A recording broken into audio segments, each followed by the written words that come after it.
Okay, thank you. Thank you for joining us today as we begin to open our beaches for the Memorial Weekend.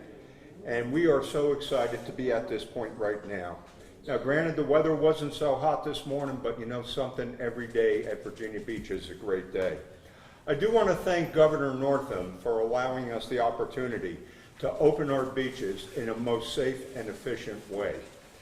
We are committed to opening our beaches in a way that is safe for our residents, our visitors, and everyone that comes here.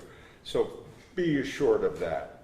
To achieve this threshold, we've developed a plan, and it really includes cleaning high-touch surfaces, educating guests, and current restrictions on how the beach and physical distancing and everything can be achieved safely, and enforcing regulations through interaction with our beach ambassadors. It's in our hands to stop the spread of COVID-19. And be assured that we are going to do this in a most safe way for everyone concerned. And remember, we are one day closer to being behind this with COVID-19 than we were yesterday. And at this point, I'd like to introduce Ron Williams, who is truly an architect and hard worker that really helped bring us to this day. Ron, thank you. Yes, sir.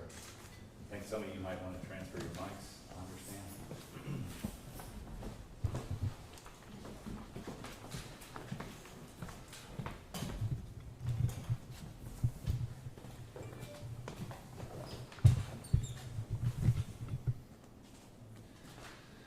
Well, good afternoon. I'm Ron Williams, Deputy City Manager.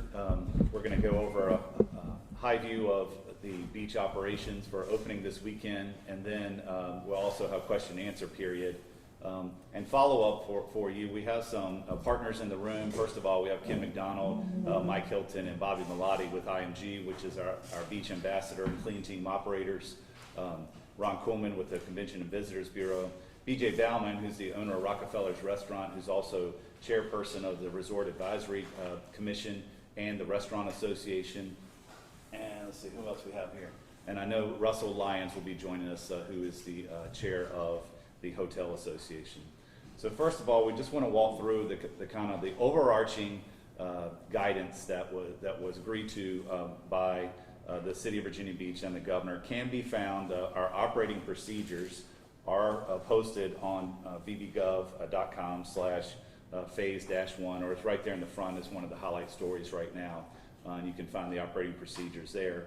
The overarching goal of our beach opening plan is to make sure that people can recreate and enjoy the beach while maintaining physical distancing. There are two executive orders that drive this. Executive Orders 55 and 61 that Governor Northam issued do still require 6 feet between individuals and no more than 10 people in a group. And so all the regulations that support that you'll see on our signage and that are in our operating procedures have the goal to make sure that there are no crowd gatherings. There are a couple of laws that already exist for the Boardwalk Resort area. That includes no fishing from the beach, no alcohol for all of our beaches, and then also no group sports. And then other ones that were included, no speakers that amplify music, no large coolers, are intended to support the goal of making sure that we have physical distancing. Thankfully, we have the widest beaches on the East Coast. We know what our capacity is per block at 1,600 individuals, and we will be monitoring that with our friendly frontline, the Beach Ambassador Program that IMG is our partner on in hiring. We estimate it'll be about 100 to 125 individuals that will be monitoring all the accesses from Sandbridge all the way around to the Bayfront. The goal of the ambassadors and the job they have is to get voluntary compliance of our physical distancing regulations. If and when they do not get voluntary compliance, then law enforcement will support them and take action accordingly. Again, taking action on the two executive orders, 55 and 61, that are currently in place, still in place for Phase 1 opening. We also will have complete integration with our Marine Patrol, our regular police patrols, and our parking system. Our parking system will be limited at no more than 50% capacity during the Phase 1 opening. That's for the public surface lots and the public parking garages. And when and if we see that crowds are forming and beyond that 1,600 per person density in the areas that are near those surface lots or parking garages, we will actually, through the engagement and communication from the ambassadors, we'll suppress some of that parking and make sure that we have dispersal of parking throughout the resort. We are going to continue the free parking on Atlantic Avenue to support that effort and use that as a pilot program until such time as we see that it may be congested on parking. So we'll continue to have that as a pilot program. That's the overarching framework of the program. You'll notice that the signage that is out is intended to be reminders about the physical distancing with the purple signs that it's in your hands, or smart, savvy, safe. It's kind of our taglines there. And then of course we do have the regulatory signage that is at every access throughout the beaches. We also have signage in our parking garages that you'll see around the elevators to make sure that there's no more than 2 per elevator car, and to make sure that people have distancing as they're waiting for the elevator, and we're encouraging the use of the stairwells. So with that said, Mike Hilton, I believe, was going to join me with IMG up here, and we're happy to take questions of any of us that are up here.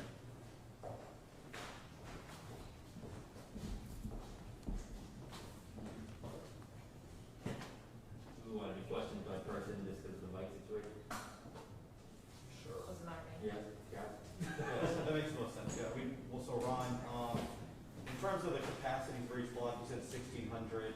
How are you gonna count that? Are people gonna have counters? And, you know, if it did get to capacity, would you turn people away or tell them to go down the beach a little, or how's that gonna work? Yes, yes, and yes. We're not going to do counters, but we have drone surveillance. We have surveillance of our public safety team and the ambassador team. The 1,600 is gauged on 6 feet in between individuals. It's actually more than you would expect per block once you get a visual on that. So both our fire marshals are used to counting that, and our IMG partners are used to, and so we have protocols that will establish that. Is there a point where people would be turned away? Yes, when we see that density, and sorry, your last question, when we see that, then we will recommend a diversion to other accesses. How is, I guess, enforcement going to work? I know you made clear in the city council briefing earlier this week that there was a difference between last weekend and this weekend, but for example, there were pictures that surfaced last week of a dining tent being on the beach. Mm-hmm. Now, obviously, I don't know if it was removed properly after or not, but is that, if police see a dining tent set up on the beach, will they go out there and say this needs to be taken down in 20 minutes or we're removing it? Is that the kind of thing we're looking at? Yeah, so last weekend they were allowed.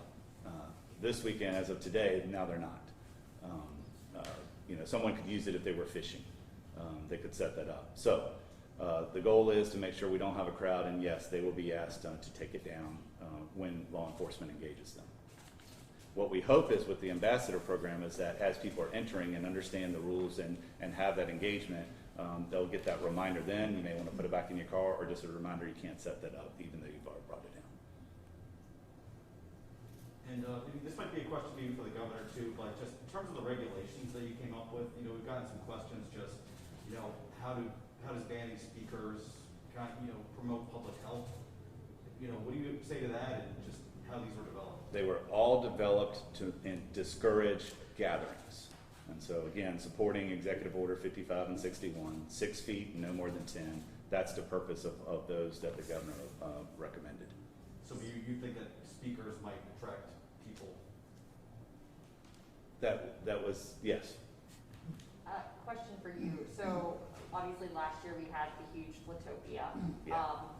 I saw that you guys, I live that way, I saw you guys put porta potties up over in that area. So if we're not, why would you guys put porta potties up if we are trying to promote the social distancing and all of that?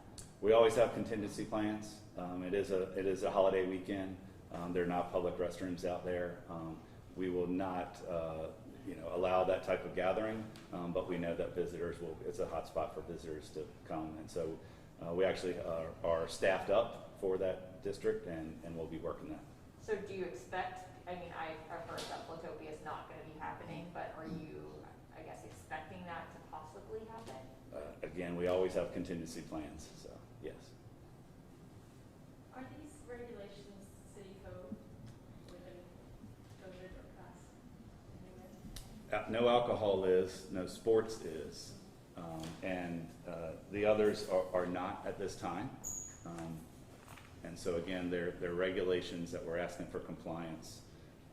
If they are not in keeping with 6 feet and 10 individuals, then that is enforceable. So would that be a misdemeanor like previously? It's a class 1 misdemeanor, it is, yes. So is everything, if a person is violating, they don't comply with the beach ambassadors, they cause a fuss with law enforcement, will this all be, would a summons be issued based on the governor, violating the governor's executive order, or would it be city code for the city code ones, I guess? It really comes down to the situation.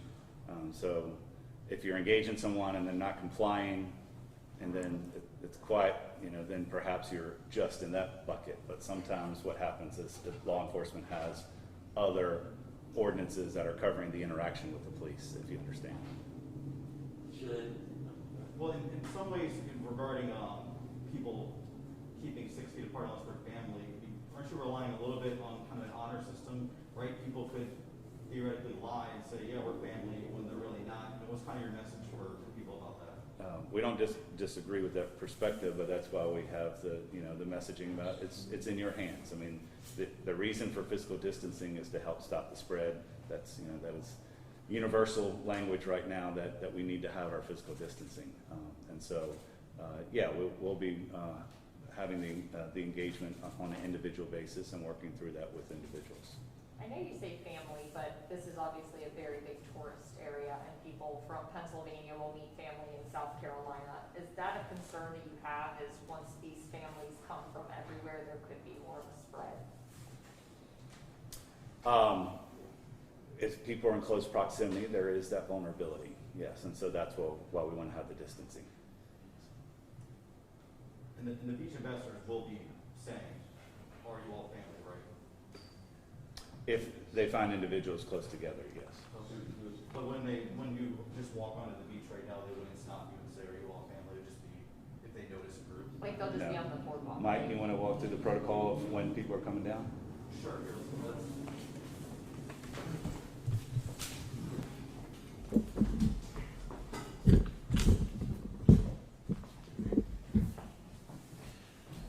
One of the things that we're focusing on is the educational piece of it. So the regulatory signage is what we direct people to as they head down to the beach. That's the primary point of interaction with the guest who's heading down there. And so we point out these guidelines and reinforce those to people and educate them about that. Now, our plan right now is not to quiz or actually ask everybody if you were a family, unless it was a large group. If it was a large group headed to the beach together, then in that situation, yes, we would need to question and find out, are you a family or not? So again, the front line is the entrance to each beach access, explaining the guidelines, educating people about the guidelines. And again, if it's a large group, yes, we would try to intercept them at that point to prevent going down to the beach. The other thing is we have ambassadors who are what we call roaming ambassadors. They're able to go up and down the beach, and that's their function, is to approach a group that may have settled on the beach. At that point, they can talk to them, question them, and if they are a large gathering, then encourage them to disperse into smaller groups. At what point is the ambassador tasked with bringing it to a point where law enforcement has to be contacted if there is no compliance? How are they trained? Well, again, it depends on what the infraction might be. There are only a couple that are enforceable, as we've talked about. So we have other, above the ambassadors, there's a supervisor. The supervisor's role is to, once the ambassador has maybe some reluctance from a guest to abide by the guidelines, at that point the supervisor can step in and address those concerns as well with the guest, depending on what it is. Again, if it's a group larger than 10 playing sports on the beach, yes, we would be at that point ready and able to interact with the Virginia Beach Police Department to interact with guests. I guess another question would be the people, if they, we're well aware Virginia Beach has a lot of citizen police. Who do they contact if they see a violation? Actually, there is a hotline number, which is the 311 number. If there's any concern that, you know, a citizen has, a visitor has, they can call that number and express that concern. And should, I guess, and this is some variable, but should, with the beach ambassadors now in place, if there's a beach issue, should they be the first person to call if it's something along these lines? Obviously, an emergency is police, something violent or something, but should Right. beach ambassadors be the first point? I think they're the first line of defense, yes, because they're out there, they're interacting with the guest, so they would be the first line of defense. Again, we go up to the supervisor beyond that, and then if needed, the police department above that. So there is sort of a protocol in place that takes people or takes the issue up the line to where it eventually would go to the police department if it needed to. But again, I think what we're trying to prevent, as well as everybody, is everyone calling 911, you know, about some issue that they might see on the beach. So that's why we're there. We're there to help mitigate that, and primarily to educate people, to let them know this is the environment we're in now, and these are the guidelines to help us all stay safe and enjoy the beach. Are you gonna be all up and down Virginia Beach, or is it just primarily the ocean front, or will you be like in the north end? All beaches. Right. Okay. And then what is your, I don't know if you could even answer this, how long are you guys expected to be here? Is this a whole summer thing? Is this a whole? We need to move. Yeah. No, it's fine. And well, actually, can you say your name and spell it? Sure, it's Mike Hilton, Hilton. And your title? Well, for this point, for this purpose, it would be Ambassador Program Co-Director. Are you with Ian going? Right, Okay. correct.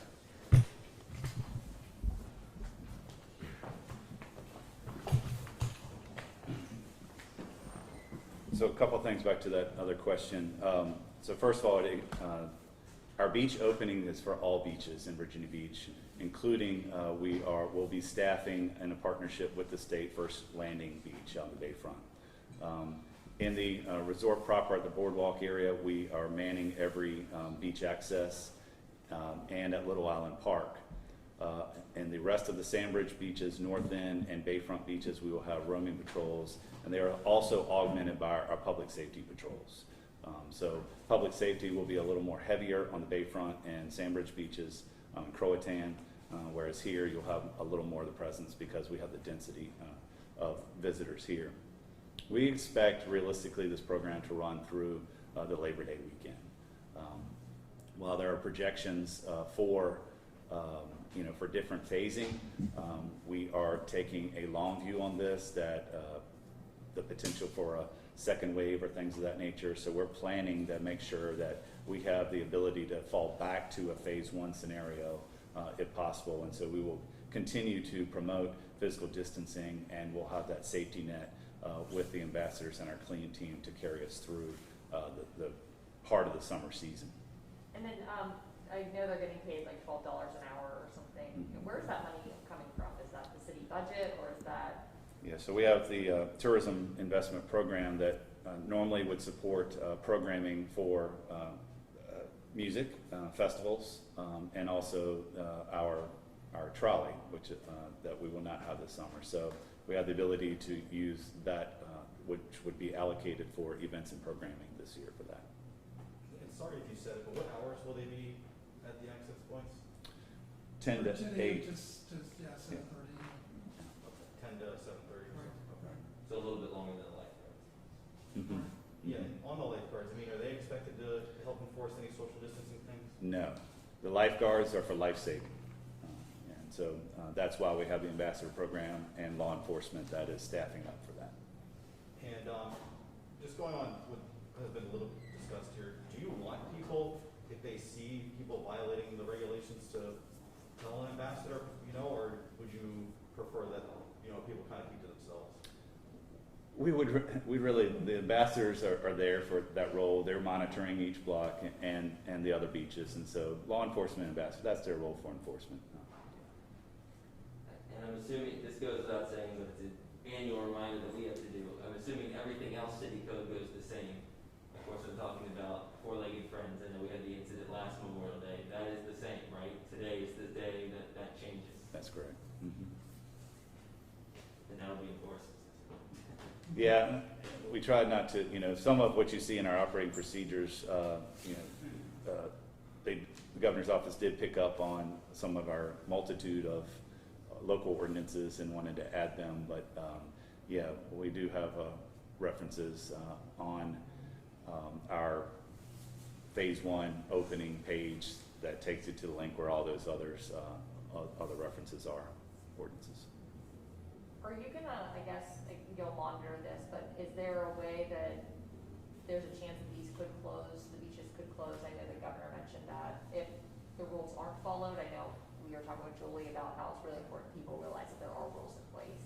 We understand there are high stakes and that there are a lot of eyes on this. Part of some of our tactics that we'll use for crowd control as well is we will have the ability to clear a block or even the whole beach if we see that there's too much density. I think we're several weeks away from that of seeing those size crowds, and so we have some time to work it out. But we are certainly aware of the high bar that we have established for ourselves to do this job. Because I think you guys probably got pretty lucky because the weather isn't, you kind of have a couple weeks to work it out since it's been raining all this week and it's not supposed to be the best weekend. Yeah, and we're very thankful that we have a partner in IMG that could stand up this team as quickly as we have in just 2 weeks' time. So last thing I'll mention also is, we were thankful that phase 1 gave the ability for restaurants to have outdoor dining this last weekend. That continues this weekend. We've supported that activity by trying to find creative ways, and we're still open to creative ways of finding outdoor dining, whether it be on a public sidewalk or on the grass verges near the bike path or in private parking lots as well. We'll continue to support that until we move into the ability for hopefully restaurants to be able to open on the inside. We are advertising that we're transitioning. We're ready for people to visit. And the markets that we are advertising in are predominantly drive to here from markets, so they're in close proximity in the Mid-Atlantic. And we're being very cautious about encouraging visitors from hotspot areas when they're ready, when we start to see cases drop down, and then we encourage their visiting as well. We're looking at the bookings and staying in high communication with the hotel association, restaurant associations, make sure we understand what their volume is like and plan accordingly.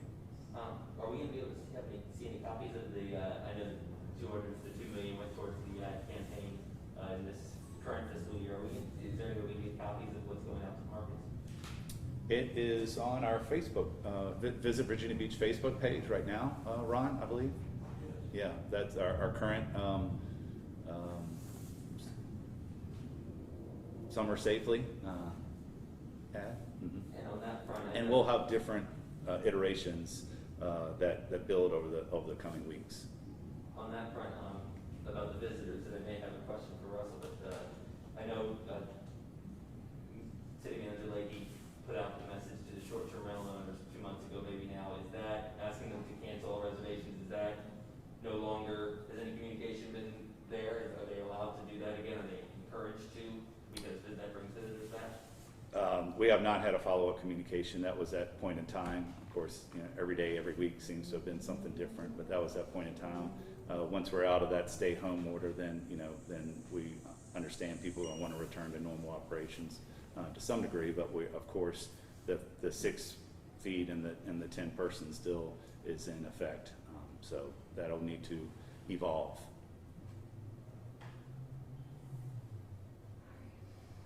Everybody good? Yep. Thank you very much. And did Russell join? Yeah, Russell did join us. And I did have a question. so I encourage, yeah. If Russell would like to. They have some Yeah, questions. come on up.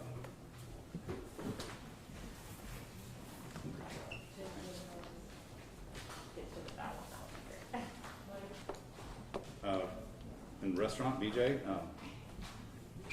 want to come on up? Yeah. And Mike Standing, of course, recognize Mike, owner of this restaurant and several others. I don't know if you want to come up, Mike? No. Yeah. In the hot seat. Yeah.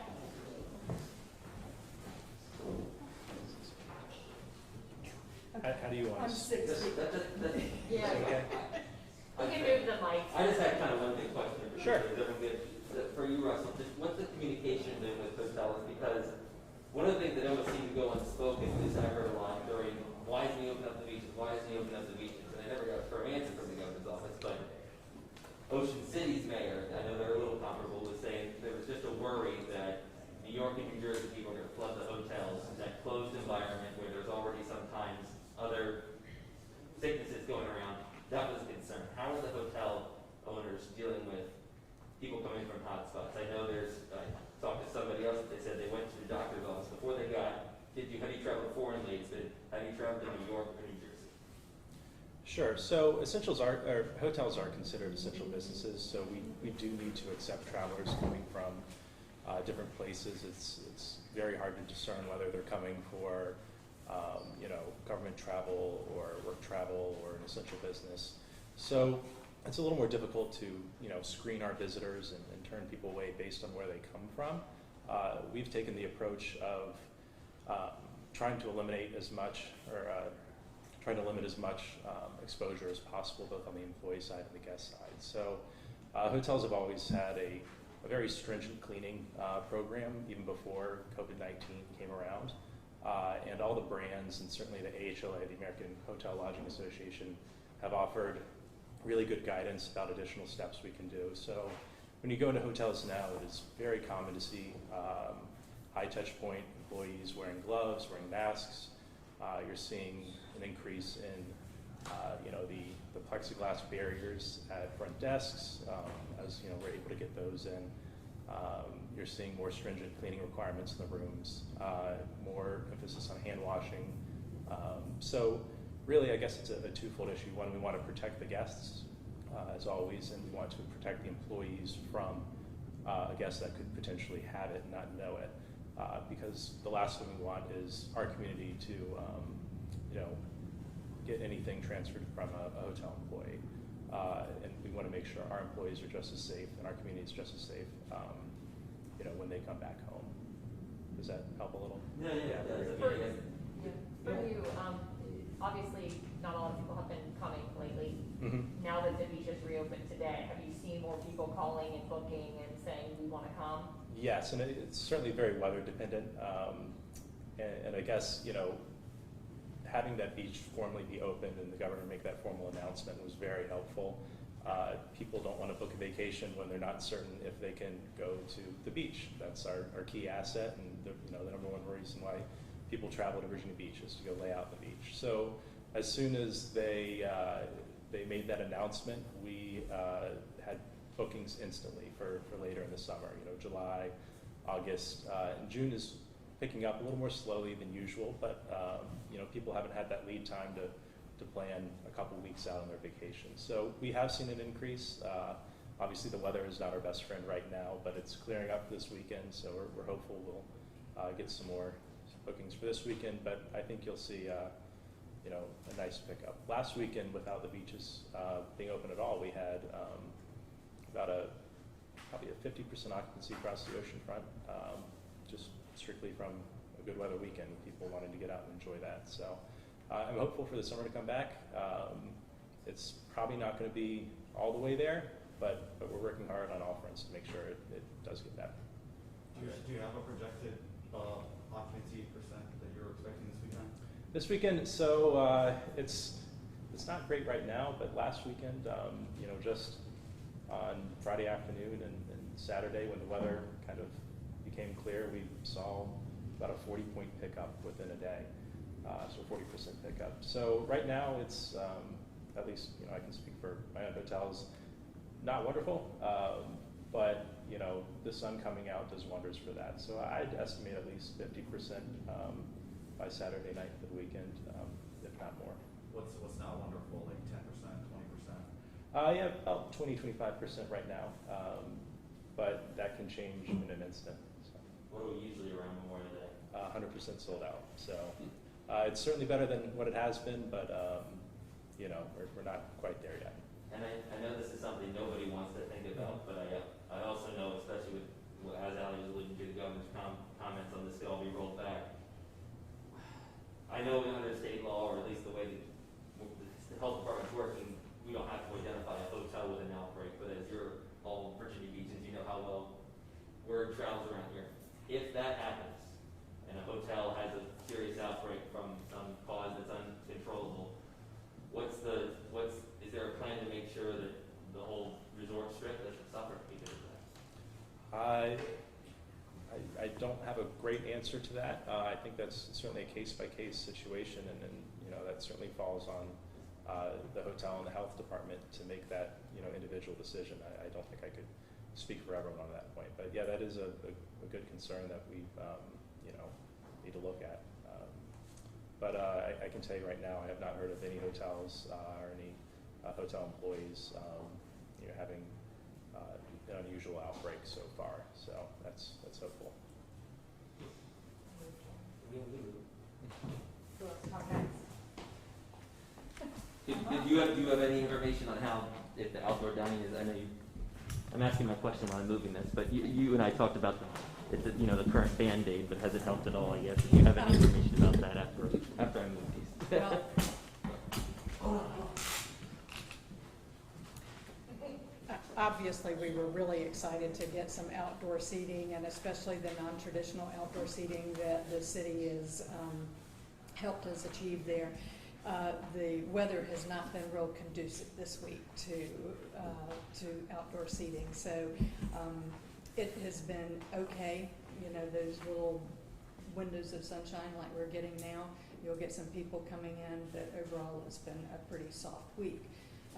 We are very excited when the weather changes about seeing a lot more activity in the outdoor seating. Has this, to your knowledge, helped hire any employees back across the city in restaurants? It has. I think that you will see a lot of help wanted on Facebook. I think that you will see a lot of activity. People are beginning to ramp up for the potential of indoor seating. So you definitely see activity going on there as far as hiring employees. For you, Memorial Day weekend, obviously this is a crazy busy time for restaurants. What are you expecting this weekend? I think that we will mirror very much what the hotel community is doing. We will get some local traffic in here, which is always nice, but I don't think that it is going to be the Memorial Day anywhere close to what we normally see. You know, normally for us on Saturday and Sunday nights, you go on an extensive hour and a half wait. Mike goes on a longer wait down here. We're not going to see that. How does that make you feel, I mean, as a business owner?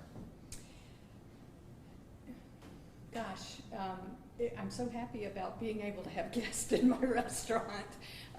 You know, it just, when that first person walked in last week, I literally wanted to hug them. So I'm optimistic that, you know, we're somehow going to come out of this. Obviously, Governor Northam is mandating it at a very slow pace.